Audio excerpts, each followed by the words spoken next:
अस्सलाम वालेकुम friends, welcome back to my YouTube channel daily tips with अस्मा।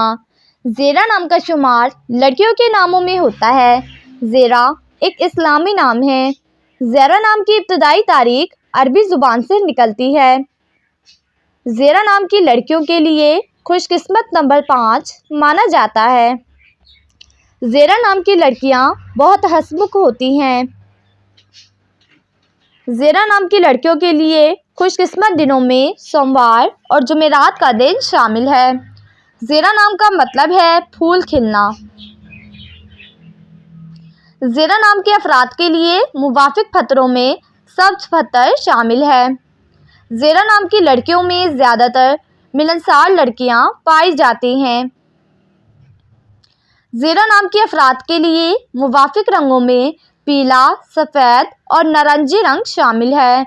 खुशकिस्मती वाली धातों में हिंसों के हिसाब से कांसी शामिल है।